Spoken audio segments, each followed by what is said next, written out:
Today on The Bottom Line, the bull-bear argument continues about the stock market. Is international the place to go? And a look at Snapchat after its second quarter of earnings as a public company. Hello, everyone. I'm Henry Blodget. Welcome to The Bottom Line. Big thank you to Fidelity Investments for presenting the show. Big thank you to NASDAQ MarketSite for hosting us here in Times Square. We have a great show today. Talk about the market's reaction to ongoing diplomatic and geopolitical issues, bullishness and caution on the market, and a look at Snapchat. The seemingly unstoppable stock market stumbled a little bit last week when there were sudden fears about a nuclear confrontation with North Korea. This week, that has all been forgotten, market moving back toward its old highs. The big economic and business story this week, though, is the businesses' increasing reaction to the Donald Trump presidency, specifically President Trump's response to the events in Charlottesville, led many CEOs to resign from its manufacturing council.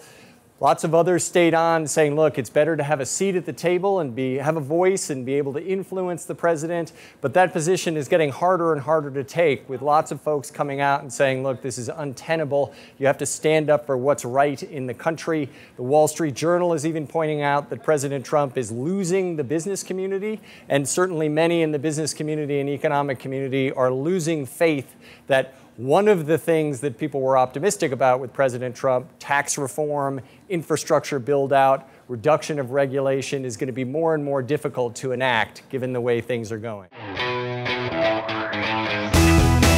But moving on to the market, Sara Silverstein has an interview with Neil Dutta, who is still bullish on both the economy and the market from here. Let's take a listen. I'm here with Neil Dutta, Head of Economics for Renaissance Macro Research. Thank you so much for joining us. Thanks for having me. According to your recent note, you were looking at a very low odd of a recession. Can you talk about that? Yeah, I mean, I think looking right now for a recession is like, like Elvis, right? Potential sightings, none confirmed, right? So it's a difficult thing to come up with. I mean, it's hard to predict a recession even in real time. But right now, I mean, the things that we look at don't suggest particularly high odds of one. I mean, obviously, financial conditions in the markets are quite easy, right? Stocks are generally up. The yield curve is still steep. I mean, it's flattened somewhat, but it's still steep. And then when you look at economic indicators, it also suggests very low odds of recession. The housing market's generally in recovery. That tends to be a leading indicator for the broader economy. Obviously, the labor markets are quite strong. Global growth is better. So, the mechanism for recession, to me, isn't really there. People talk about subprime autos, but there's really no mechanism for that to infect the broader economy. I mean, remember a couple of years ago when we saw this sort of bust in, junk energy debt, and people were talking about potential recession. But that sort of came and went, and here we are now talking about it again. And so I just think that, from a macro perspective, I mean, I think the U.S. Has several years to go before we have to start thinking about a meaningful recession risk. And can you talk about some of your models? When you look at the S&P over the last 6 months, what probability of recession you're seeing? Sure. So, I mean, if you look at things like the stock market or the yield curve, and basically what this historically has meant for the probability of recession going forward, I mean, you're talking about sub 10%. And I think that's important because the economic data is also suggesting very low odds. So whether you look at something like ISM or jobless claims or building permits, again, all very low odds of recession. So this sort of suggests to me that, those that are sort of saying the market's running on fumes here, I think that's belied by the economy. That's why I'm not particularly worried about asset values where they are, is that it's broadly backed up by what's going on with economic growth. So a lot of our models are all pointing to sort of the same thing. The stock market's saying sub 10% chance of recession in the next year, and jobless claims are saying the same thing, and sentiment surveys are saying the same thing. And so, to me, the sort of preponderance of the evidence suggests low risk of recession, and that to me means the stock market's well supported. And we're seeing that in the earnings numbers, right? I mean, the earnings data is coming in reasonably healthy. So, I think going into the year, the market sort of you could argue, overestimated the Trump factor, but underestimated the earnings factor. And so I think, you know, the earnings story is ultimately what's driving things right now, and it remains healthy. And you also don't think that the labor market's overheated?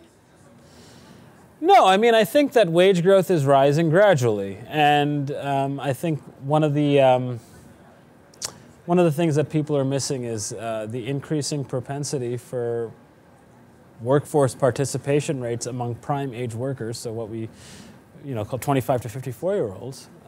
That's picking up. That's running at multi-year highs, and I think as the labor market continues to heal, you'll see that number continue to rise. I mean, it's an interesting question, is we're seeing fairly robust jobs growth. I mean, close to 200,000 despite low rates of unemployment. So where are all these people coming from? I mean, if you told someone last year that we'd be generating about 200,000 jobs a month with unemployment at 4.3%, I don't think most people would have agreed to that estimate.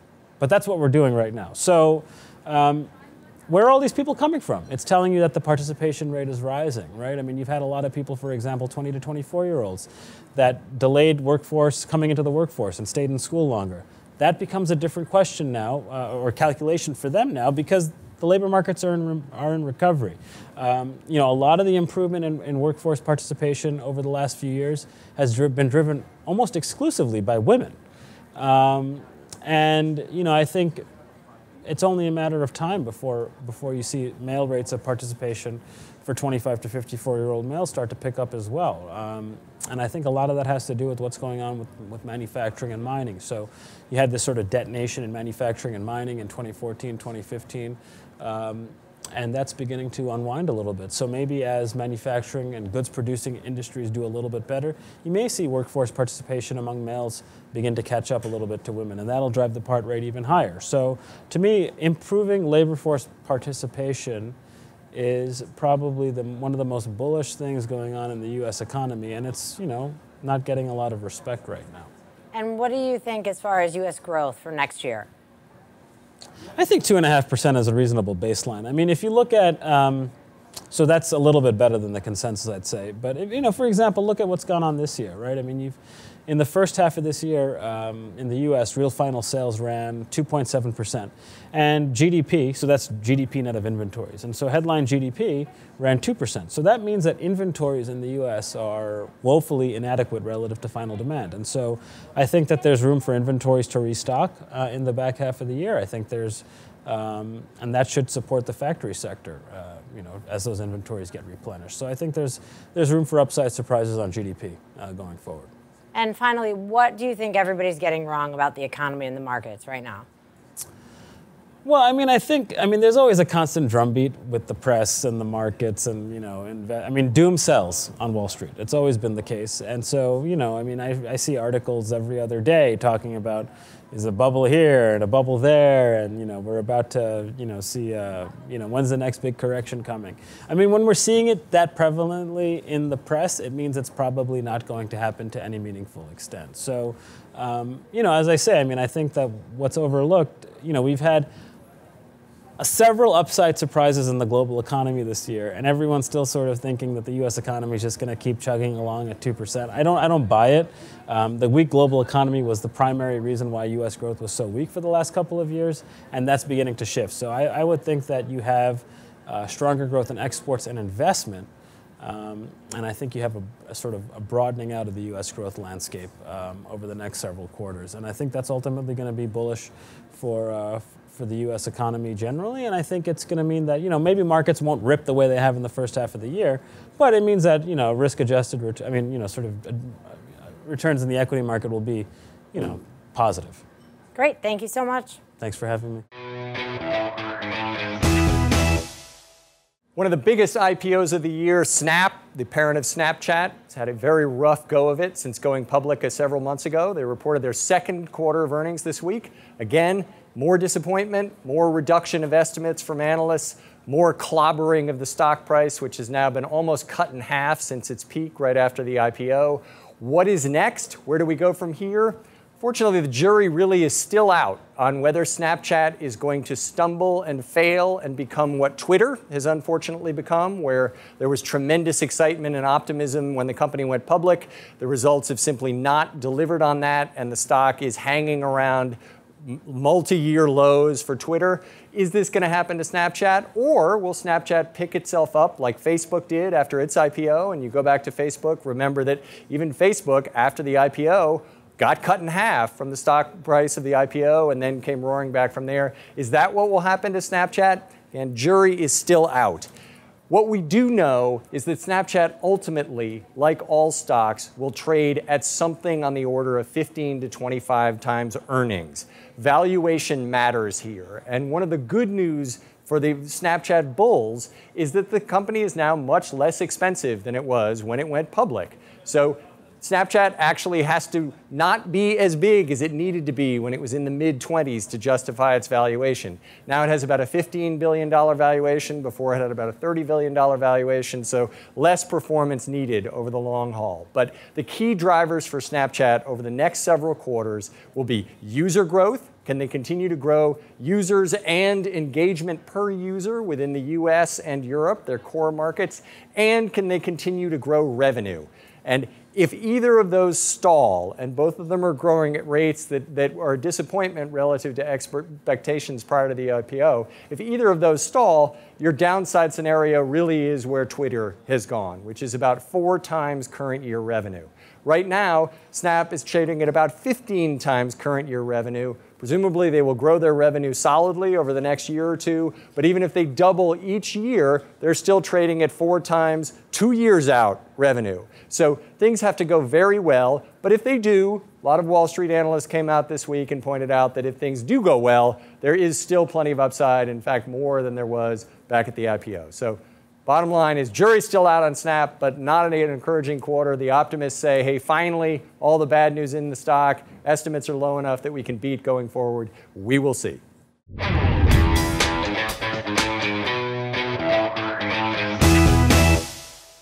Many Wall Street strategists still bullish that the stock market can continue the amazing run that it's had since 2009, but some continue to point out yellow flags. Our Joe Cioli has a story about dispersion, the internal health of the market, which is raising concerns for some. The market looks incredibly resilient right now, but under the surface, there are actually some cracks forming in the foundation of the bull market. I'm talking specifically about a measure called market dispersion, which is the degree to which the best performing stocks in the market are beating the lowest performers. Now, we've seen this play out in 2017, and I'm sure you've heard by now of this FANG group, which is Facebook, Amazon, Netflix, Google, and then when you combine it with Apple, that's about 10% of the S&P 500. And those companies have not been shy about throwing their weight around the market this year. They've made a series of new highs, and we've seen that reflected in the S&P 500.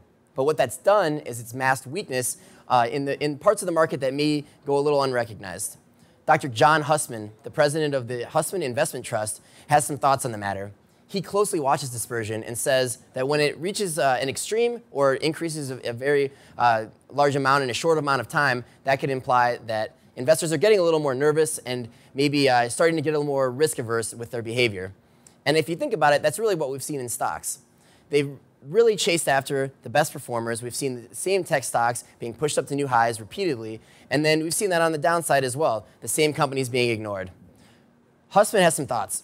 Across history, this sort of shift in investor preferences, coupled with extreme overvalued, overbought, overbullish conditions, has been the hallmark of major peaks and subsequent market collapses. This chart has Hussman particularly worried.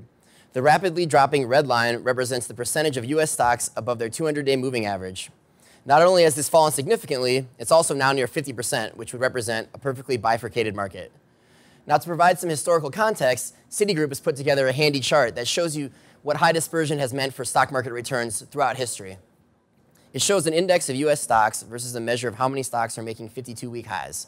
And as you can see, when just a small number of stocks are setting new highs, that's historically matched up with stock market bottoms.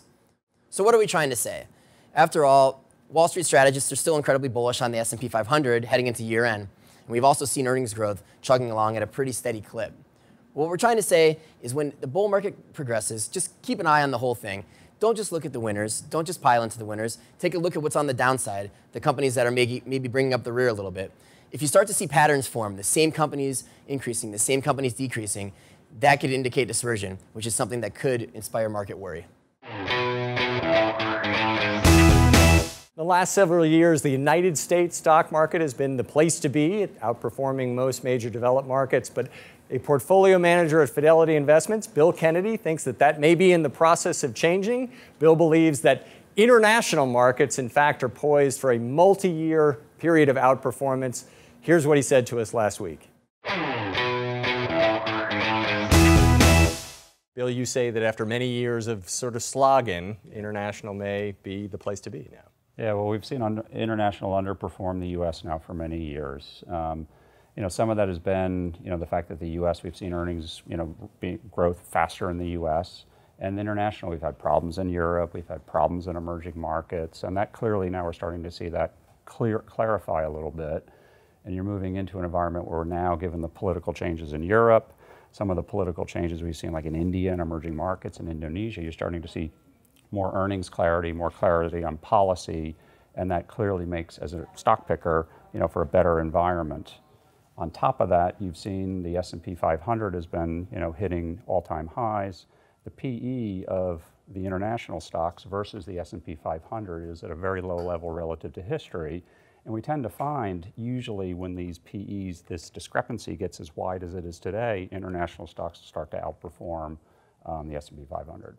And how long do these cycles generally last? 5 to 7 years, and we're kind of in the 7th year of underperformance. And if you invest internationally, do you have to worry about the dollar and figure that out into the calculation? Yeah, but the reality of it is that there's a lot of good companies internationally that do very well regardless of the direction of the currency. So if the euro or the yen is weak, exporters benefit a lot. And if the euro or the yen is very strong, domestic plays benefit very, very much from that. So I'm a stock picker, so I'm going to go where I find the best opportunities, and if I feel as though the currency is going to strengthen, I will buy a lot of domestic plays, and I'm doing that in Europe today, because cyclically, Europe is getting a little bit better. And some people say, look, you are globally diversified when you buy an S&P 500 fund. All the companies are doing business internationally. They hit the earnings. Yeah. You think that people should, in fact, have international stocks as well? Yeah, of course. I mean, if you look at the opportunities that I'm looking at, I can go in and I can pick those stocks and play a big theme and bet pretty large. One of my top holdings is an Indian mortgage company, and a couple of banks in the U.S. may have tiny exposure to Indian mortgages. Mortgage penetration in India is 9% of GDP. It's very, very north of that in the developed world. But I can go in and I can find a company that's doing very, very well in a lowly penetrated market and bet really, really big. If I buy the S&P 500, chances are I'll buy a little slither of a company that may have some exposure there, but the reality of it is that you're not getting the exposure that really the opportunity would warrant. So let's talk about a couple of your big holdings. Yeah. Alibaba had an incredible IPO a few years ago, then sank. Folks said, hey, it's not the be all and end all, but now has recently charged to new highs. Tell us that story, and what does it mean particularly for U.S. stocks as well? Well, the story is that China is a big consumer market, and the retail space hasn't developed to the extent it is in the United States. So Alibaba is actually leapfrogging a lot of the brick and mortar retailers that are in China.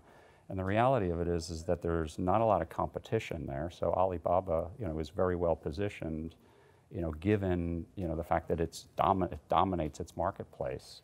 And you've seen a gradual, very quick acceptance of e-commerce in China, particularly given they don't have the legacy of the brick and mortar retailers. And Alibaba has just managed to execute very, very well, not only in B2B, but also in C2C. They have a kind of a Tmall, which is a mall-type platform, which has been very successful in China.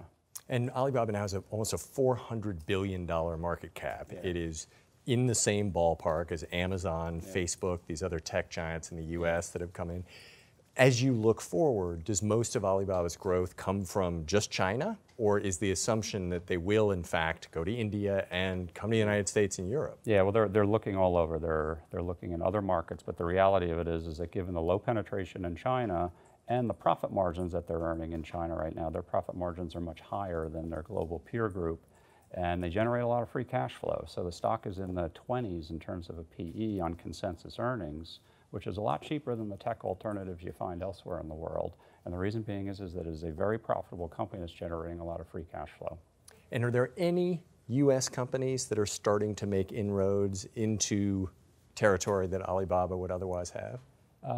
Not necessarily in China. Amazon has been very successful. Like I live in the UK. Amazon has been immensely successful in the UK, and it would be hard for me to find Alibaba being immensely successful there. Alibaba is focusing a lot on emerging markets. They're doing a little bit in the US. The reality of it is that Alibaba knows its strengths. Its strengths are operating in markets where the fulfillment infrastructure isn't as robust and where the supply chains are quite antiquated, and that's where they come in and take advantage of that expertise vis-a-vis their competition. And given the resources they have, market cap, cash, would we ever see them come into the United States and make a major internet investment? Perhaps. I mean, that's something that, clearly they will do it if they see the opportunity or they see something that has not been disrupted. That's something that one of the U.S. companies hasn't picked over yet. But it's not big part of their story that they will successfully... It's certainly not the reason I own Alibaba. I own Alibaba for the China story and the potentiality of some other emerging market. But the reality of it is the low penetration of e-commerce in China and the growth in the GMV we're seeing in China, it presents plenty of opportunity for Alibaba to succeed. The most powerful thing about the model is not only do they work with the merchants, they also help them save costs because they have a B2B platform, so they help them on their inputs.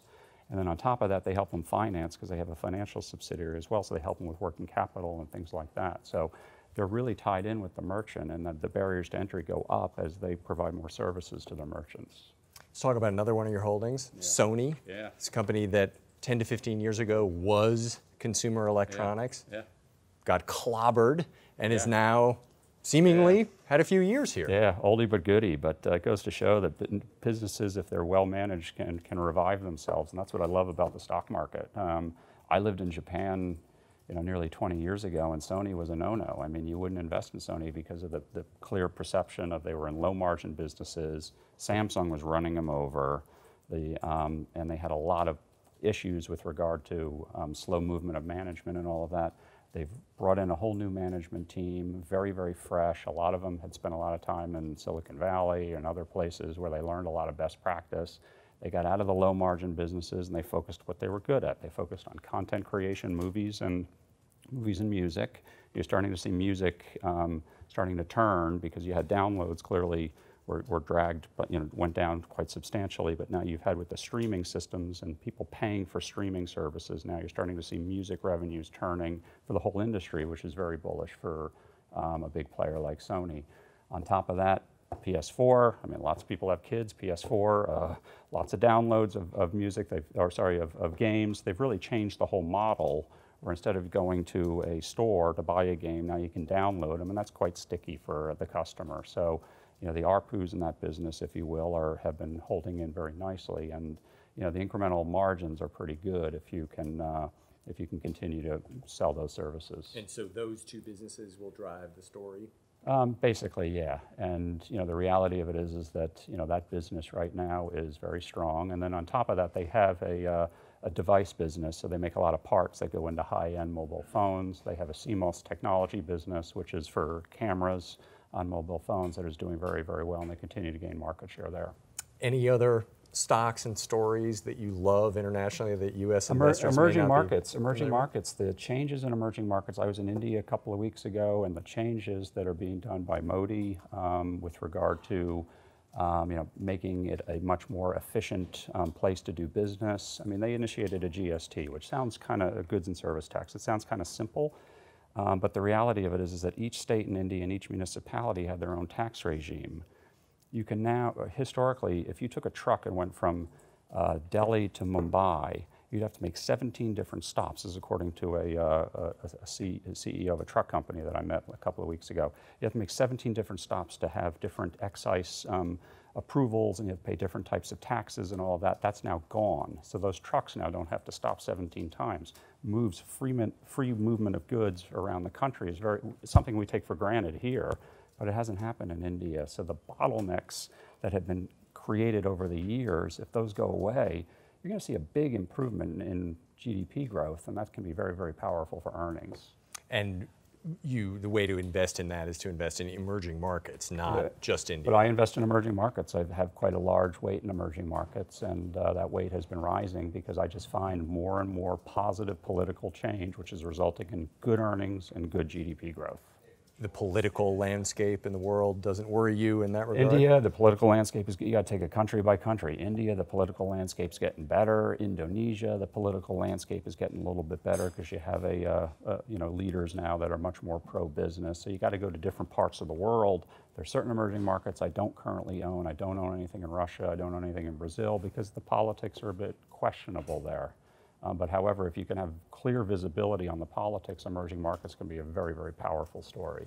Bill, great to talk to you. Thanks so much for having me. Thanks for seeing me. Thanks very much for joining us. That's our show for today. Again, a big thank you to Fidelity Investments for presenting the show and NASDAQ MarketSite for hosting it. We'll see you next week.